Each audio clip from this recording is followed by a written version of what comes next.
So we are continuing with our messages actually from Matthew chapter 8. So that's what we're going to do today. But before we read the passage, let me just ask this question, and I'm sure you will probably remember. Do you remember Harambe? You do remember Harambe, right? The 17-year-old silverback gorilla that was shot to death because there was a 3-year-old boy who fell into his cage. And to protect the little boy, which was only, they said, about 10 to 12 feet away from Harambe, they had to shoot the gorilla to death. Some were asking, saying, why didn't they just shoot him with a tranquilizer, put him to sleep? And they said, well, because sometimes you never know how, especially a gorilla like that, would react to a tranquilizer. Sometimes they don't just get affected by it. Sometimes after getting hit by it, they would do something, and he was too close. And so they said the only option that they thought of was to shoot the gorilla to death to protect the life of the 3-year-old boy who fell into his cage. In our text today, we see something similar to what happened to Harambe. Harambe was killed to protect the life of a human being. And actually, if you can see on your outline, the title of the text, the title of the message today is Swine or Man? You choose. You know, in the case of Harambe or the 3-year-old boy. Because like they said, you know, he could have easily, even if he did not intend to kill the boy, just by anything that he might do, it would end up in the killing of that little boy. So if you have your Bibles with you, open your Bibles to Matthew chapter 8, verses 28 to 34, and we will look at this passage and receive the message that God has for us today. Okay? Matthew 8, 28 to the following. When he came to the other side, that means the other side of the lake. Remember, he wanted to go to the other side of the lake, and while they were crossing, a storm came. Remember the message last week, right? A storm came, and Jesus calmed the storm. Calmed the storm. And so when they came to the other side, into the country of the Gadarenes, 2 men who were demon-possessed met him as they were coming out of the tombs. They were so extremely violent that no one could pass by that way. And they cried out, saying, "What business do we have with each other, Son of God? Have you come here to torment us before the time?" So from this passage, we're seeing that the men were speaking not on their own, but it was the demons who were possessing them, or who were speaking to Jesus Christ at this point. Then they said, "Have you come here to torment us before the time?" As if saying, it's not time for you to torment us yet. We know we're going to be tormented, but is it time yet? Now, there was a herd of many swine feeding at a distance from them. The demons began to entreat him, saying, "If you are going to cast us out, send us into the herd of swine." And he said to them, that's Jesus, he said to them, "Go!" And they came out and went into the swine, and the whole herd rushed down the steep bank into the sea and perished in the waters.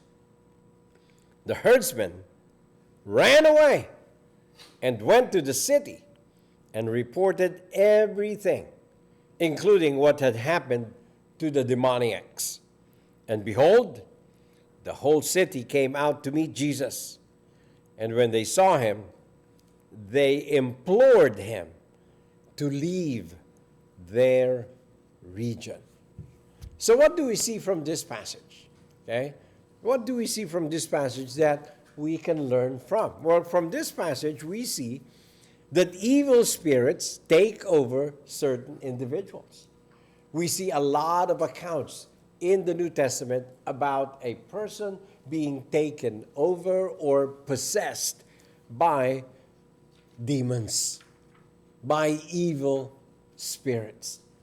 And if you do some reading about demon possession, they will tell you that there are different levels of demon possession, and that it's not really the norm. That means you will see one who is possessed, but majority are not. But everyone actually is, in a way, affected by what the demons or the evil spirits do around us. Actually, every time you see something that is evil around us, we know that that is, in a way, influenced by the enemy. Not directly in the case of demon possession, but by the sheer evil that happens around us, just like what happened in the Garden of Eden. Remember, in the Garden of Eden, there were only two people there. And then the devil was there. And the devil was the one who tempted the woman to take a bite of the fruit of the knowledge of good and evil. And then the woman later on offered it to her husband. And they both violated the very law that God had given to them to not eat of the fruit of the tree of knowledge of good and evil. It was influenced by the evil one. The same thing happens to us even now. Evil spirits sometimes take over certain individuals directly or sometimes indirectly. And this is labeled, as we call it, demon possession. And demon-possessed individuals do not have the power to free themselves from the power of the demons possessing them. Why are we putting it in the plural form? Well, just like in the case of these two men. In the other account, like in Mark chapter 5 and Luke chapter 8, actually Jesus talked to them and said, "What is your name?" And said, "Legion, for we are many." For we are many. They always operate, in groups. And in this case, legion. Legion actually could indicate between 3,000 to 6,000 men if it's referring to a military force. When the military says that there is a legion coming, it could number from 3,000 to 6,000. And that is why when it says here that they were sent out or cast out of the two men, when they went to the herds, the whole herd of pigs, was affected by them. So it wasn't just one or two demons or evil spirits, multiple of them. And like I said, by the term legion, it could even indicate thousands of them possessing these two men. So that's the first thing that we learn from this passage. Evil spirits can take over certain individuals. Number two, evil spirits know Jesus Christ. They know Jesus Christ. And so when Jesus approached them, what did they say to him? They cried out, saying, "What business do we have with each other, Son of God?" Recognized him as the Son of God. They knew the Spirit that was in Jesus of Nazareth. And it is God's Spirit. It is God himself, the Son of God. And the evil spirits knew that. Did they believe in Jesus that he is the Son of God? Yes, they did. Actually, we can read that in James chapter 2. When James says, "Do you believe in God? Good. Even the demons do, and even shudder." But the only difference is that they do not submit to the authority of God. They believe just halfway without any submission. That's why in James chapter 2 we also read that James says, faith without works is dead. A faith that does not submit to God is like a faith like that of the demons. They believed in God, but they do not submit to God. They do not submit to God. So they know and recognize that Jesus Christ has authority over them. And it probably was kind of like, oh my goodness, the Son of God is here. Is it time for us to be condemned to eternity now? That's what most scholars believe these demons were saying. Are you here to torment us? Isn't it? It's not time yet, is it? They know exactly what's going to happen to them at the end. They know that exactly. I remember a guy, a singer named Carmen. This is from the 80s. I don't know if you remember that. You remember Carmen, right? Well, one of the things that he had was the champion. It was a video of him, of Jesus and the devil in a boxing ring, you know. And then one of the things that he mentioned, one of the lines that became so famous from that video was that when the devil reminds you of your past, which is what he does, right? Reminds you of your past to make you discouraged. He says, remind him of his future. When the devil reminds you of your past, remind him of his future. Why? Because his future is eternal destruction and punishment in the bottomless pit and to be tormented for eternity. And so these demons, they were saying to Jesus, it's not time yet, is it? Okay, if it's not time yet, there must have been an agreement between God and the devil saying, okay, you will be allowed on earth for now, but you can be cast out of a person that you are possessing. And so they said, if you're just going to cast us out of these two men, just send us to the herd of swine. See, the evil spirits, the demons, knew and they know who Jesus is. Jesus is the Son of God. But let me just be clear about this. It's not the confession of the devil that gives truth to who Jesus is, okay? As a matter of fact, Jesus could care less of their confession of who he is. Jesus is God even if the demons do not recognize him, all right? But here we're just seeing that even the demons do recognize Jesus as the Son of God. And so when they requested Jesus to just allow them to take over the herd of swine, what did they do? They led the herd of swine into the ocean and they all drowned. Typical of the evil one. The evil one seeks to destroy all of God's creation. That's what he wants to do. To mess everything up, whether it be human life, animal life, all of God's creation. There's nothing that would make the evil one happy than seeing the creation of God destroyed, even for eternity. And that's still what he's trying to do now. Destroy everything that God has created, even especially human beings. He destroys relationships. He destroys bodies. He destroys all kinds of things. And the only way out of the destruction that the enemy has for any of us is Jesus Christ.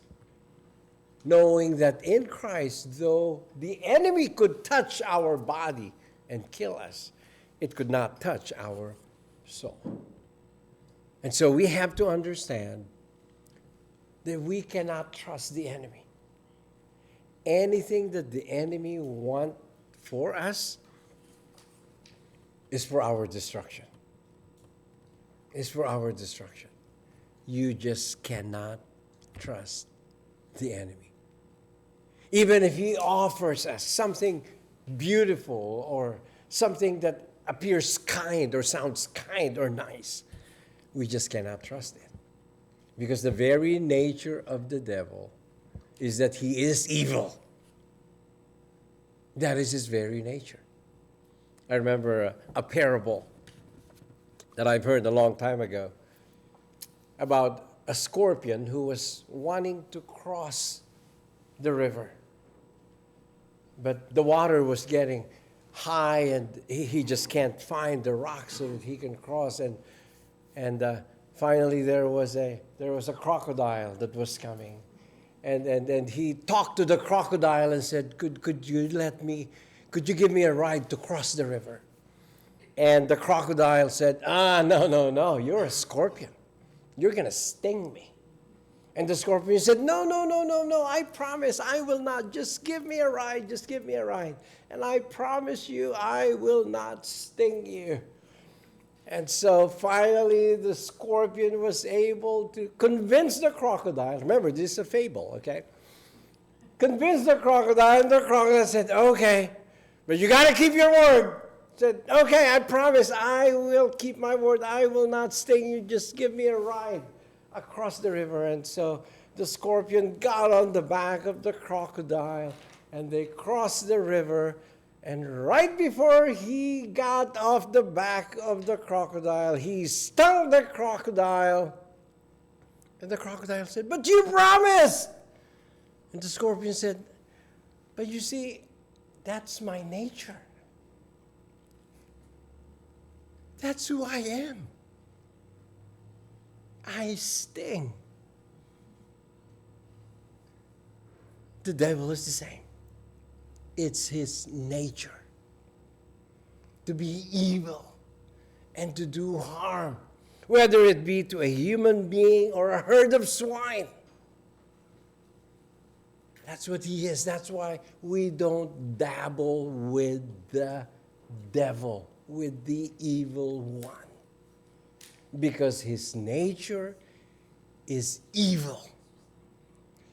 He seeks to steal, to destroy, and to harm. That's the evil one. Stay away from him. Resist him. Resist him. Reject him, and he will flee from you.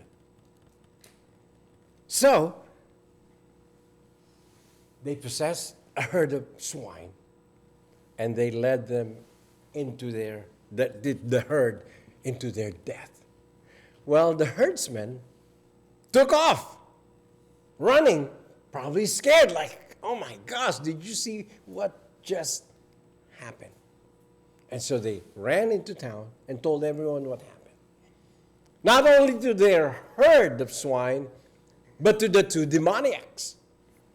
Well, we know what happened to the two demoniacs. They were set free from the possession of the evil one. They were set free. Why? Because the demons who were possessing them got into the herd of swine. Right? But they returned to town and told everyone what had happened. And so when the people of the town heard what happened, they met Jesus as Jesus was coming into town and said, just leave. We don't want you here. Just leave. Why did they say that? Because they lost a herd of swine. Right? Now, one of the questions asked is, why would they be so mad? Who is this group of people? Are they Israelites or Jews? Well, if they were, they would not have a herd of swine. Or it is also possible that they were Jews But they did not care. Maybe they're making a lot of money trading swine. Not them eating them, but just trading them. Right? We don't know exactly. The Bible doesn't tell us anything more about this group of people. What we do know is that they did not like the fact that a herd of swine was killed. Because Jesus came to town and set free a demoniac and allowed the demons possessing the demoniac to get into the herd of swine. We don't know exactly. But one thing we do realize is that for these group of people, the value of their property is more important than human life. Because they did not care the two men were set free from demon possession.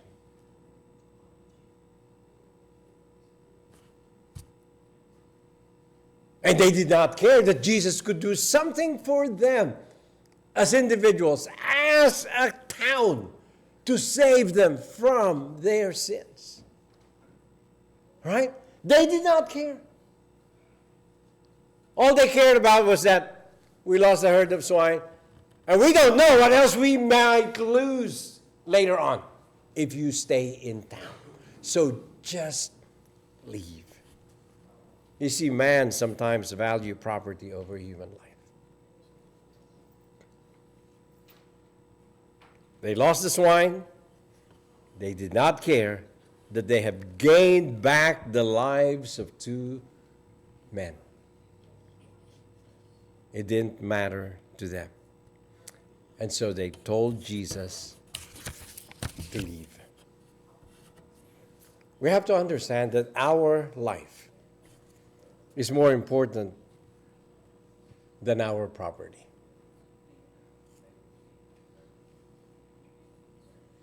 But isn't it true that sometimes we see the property as more important than the life? You've heard of situations where a teenager, calls his or her dad and said, "Dad, I was in an accident." And the first question from the dad is, "How's the car?"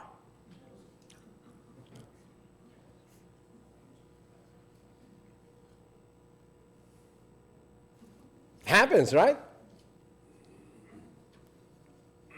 Or sometimes you're driving and you see a beautiful car just wrecked. And you go like, "Oh my gosh, look at that car." Did you think of the driver? Sometimes you don't, right? But we feel sorry for the car because it was an expensive, beautiful car. Not the human life sometimes. Did Jesus care about the herd of swine? Of course he did. But what was more important was the life of the two people possessed by demons that they needed to be set free. Remember, our life is more important than our property. And to Jesus, it's the same. That's why Jesus came to save our life. Our very lives. Actually, at the end, all our properties will turn to ashes. It'll be burnt up. All of them.